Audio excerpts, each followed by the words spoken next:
Cette vidéo est la deuxième partie de la série où j'analyse les conférences TED pour vous montrer comment donner d'excellentes présentations.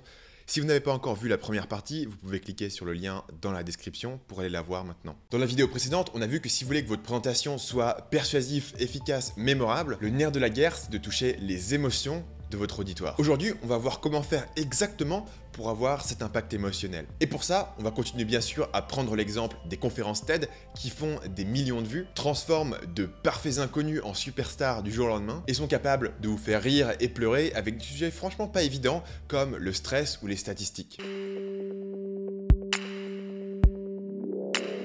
Imaginez que vous voulez faire changer quelqu'un d'avis ou tout simplement changer ses actions. Comment est-ce que vous allez vous y prendre? Le premier instinct pour beaucoup d'entre nous, c'est de commencer à empiler les arguments pour notre position dans l'idée que si nous donnons assez d'arguments, l'autre personne va être convaincue. Malheureusement, si vous avez déjà essayé de parler politique avec quelqu'un qui n'est pas d'accord avec vous, vous savez déjà que cette approche n'est pas toujours efficace. Et pourtant, l'être humain est bel et bien doté de la faculté de raison et on est donc capable d'évaluer des arguments logiques. Alors pourquoi est-ce que ces arguments logiques ne suffisent pas toujours à nous convaincre? Dans le guide officiel TED, le directeur de TED, Chris Anderson, donne un élément de réponse. La plupart des gens peuvent être convaincus par la logique, mais cela ne les motive pas toujours. Et s'ils ne sont pas motivés, ils oublieront rapidement l'argument et passeront à autre chose. Donc le langage de la raison a besoin d'être renforcé par d'autres outils qui rendent les conclusions non seulement valides, mais aussi significatives, excitantes et désirables. Pour résumer, vous pouvez bel et bien donner des arguments logiques et parfois les gens seront convaincus sur le moment, mais numéro 1, ils ne retiendront pas ces informations et numéro 2, ils n'en feront rien. En gros, vous auriez aussi bien pu parler en chinois, ça aurait eu le même effet.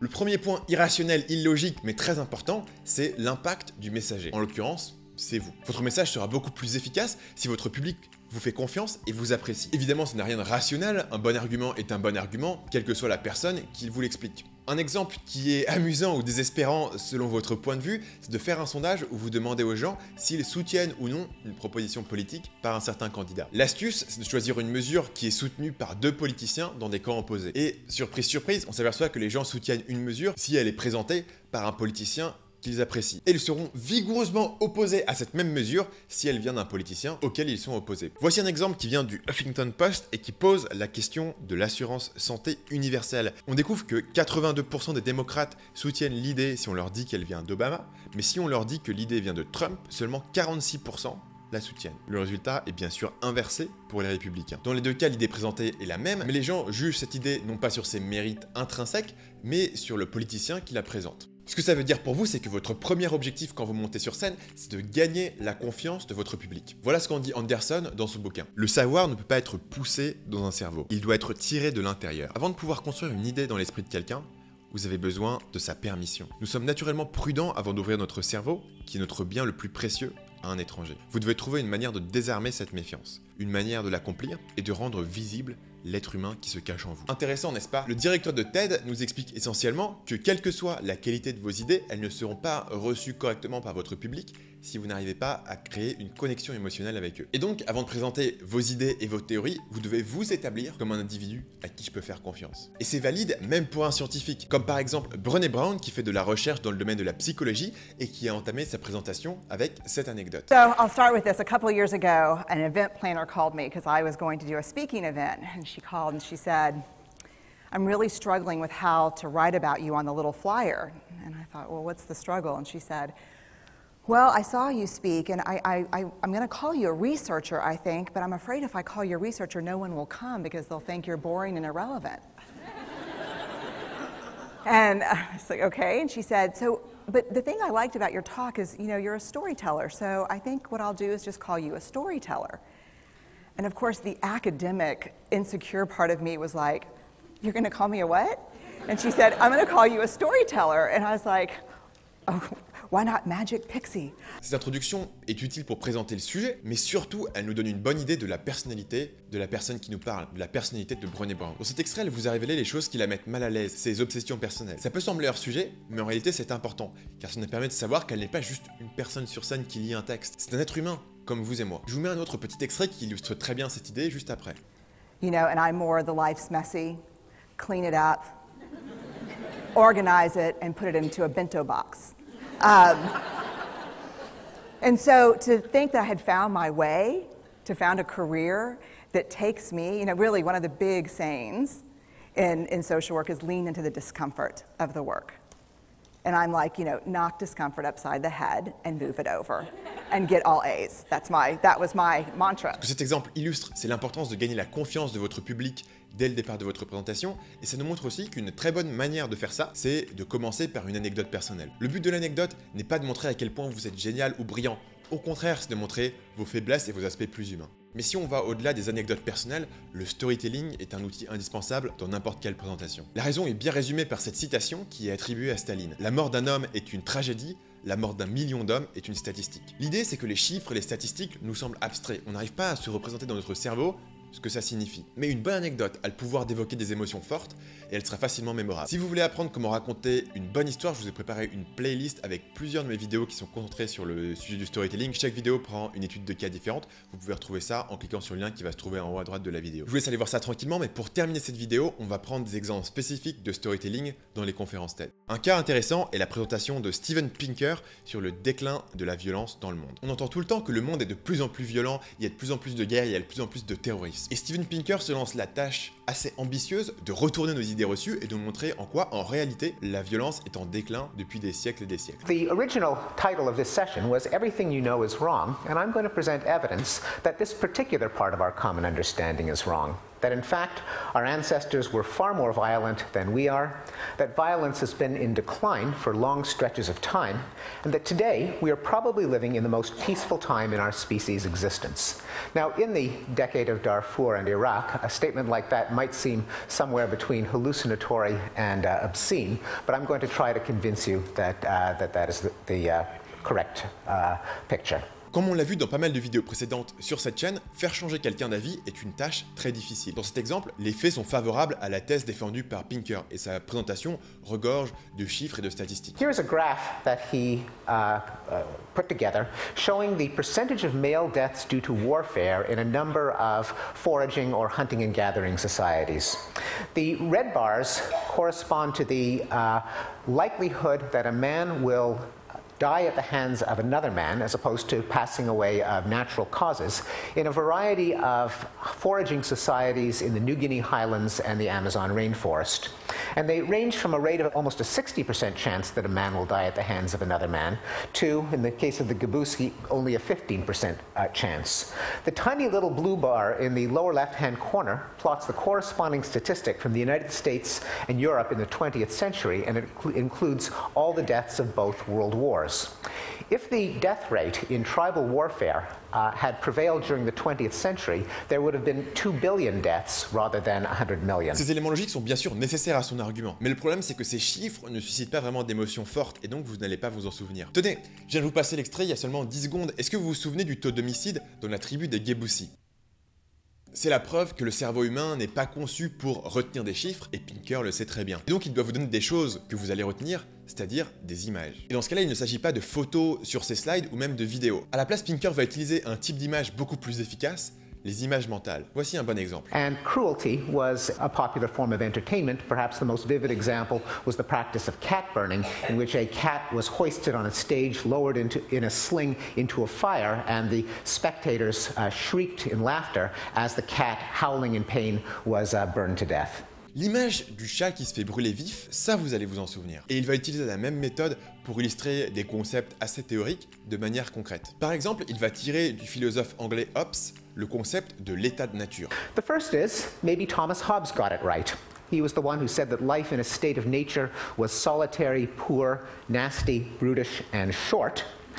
Not because, he argued, humans have some primordial thirst for blood or aggressive instinct or territorial imperative, but because of the logic of anarchy.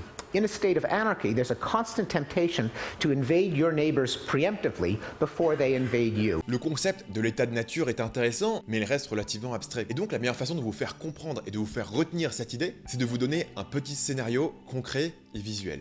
More recently, Thomas Schelling gives the analogy of a homeowner who hears a rustling in the basement. Being a good American, he has a pistol in the nightstand, pulls out his gun, walks down the stairs, and what does he see but a burglar with a gun in his hand? Now, each one of them is thinking, I don't really want to kill that guy, but he's about to kill me. Maybe I had better shoot him before he shoots me, especially since even if he doesn't want to kill me, he's probably worrying right now that I might kill him before he kills me, and so on. Et pour conclure cette vidéo sur l'émotion, je pense que s'il y a une émotion qu'on rêve tous d'évoquer sur scène, c'est l'humour. C'est vrai que si les gens rigolent pendant qu'ils vous écoutent, c'est que vous avez leur attention, c'est que vous suscitez des émotions et vous avez toutes les chances de les convaincre. Mais comment être drôle sur scène? Prenons l'exemple de la présentation de Ernesto Sirolli sur la question des ONG. Everything I do and everything I do professionally, my life has been shaped by 7 years of work as a young man in Africa. From 1971 to 1977, I look young, but I'm not. I worked in... Le premier point qui me semble important, c'est que vous ne pouvez pas forcer l'humour. Vous ne pouvez pas faire des détours énormes dans votre présentation juste pour placer des blagues. Il faut que l'humour vienne naturellement des sujets dont vous parlez. Et l'anecdote qui ouvre la présentation de Sirolli est un excellent exemple. Our first project, the one that has inspired my first book, Ripples from the Zambezi, was a project where we Italians decided to teach Zambian people how to grow food. So we arrived there with Italian seeds in southern Zambia, in this absolutely magnificent valley, going down to the Zambezi River, and we taught the local people how to grow Italian tomatoes and zucchini. On voit que Sirolli fait rire son public, mais pas aux dépens de son message. Avant tout, son anecdote est un solide exemple de storytelling. Tous les ingrédients sont réunis. Vous avez un enjeu clair qui est d'enseigner aux Zambiens comment cultiver de la nourriture, et vous avez les bons détails qui vous permettent de vous représenter la situation, le fleuve, les tomates, les courgettes. And of course, the local people had absolutely no interest in doing that, so we paid them to come and work, and sometimes they would show up. And we were amazed that the local people in such fertile valley would not have any agriculture. But instead of asking them how come they were not growing anything, we simply said, thank God we're here. Just in the nick of time to save the Zambian people from starvation. Ici, on a deux rires et vous pouvez voir comment ils sont parfaitement intégrés à l'histoire qui est racontée. Le public va rire numéro 1 à l'explication des différences culturelles et numéro 2 à l'explication de l'arrogance des Italiens, qui sont bien sûr les deux points importants de l'histoire qui est racontée. Donc l'émotion très forte du rire vient renforcer les points cruciaux. And of course, everything in Africa grew beautifully, and we had these magnificent tomatoes. In Italy, a tomato would grow to this size, in Zambia to this size. And we could not believe. And we were telling the Zambians, look how easy agriculture is. When the tomatoes were nice and ripe and red, overnight, some 200 hippos came out from the river and they ate everything. And we said to the Zambians, my God, the hippos. And the Zambians said, yes, that's why we have no agriculture here. Why didn't you tell us? You never asked. Et finalement, cette anecdote est non seulement drôle, mais surtout elle fait passer un message. C'est important bien sûr, parce que si vous commencez à privilégier l'humour au message de votre présentation, les gens vont peut-être rire, mais ils ne sauront pas quoi en retenir. Comme le rire est une émotion si forte, vous devez le coordonner avec les points importants de votre message, parce que sinon les gens vont retenir vos blagues au lieu de retenir votre message.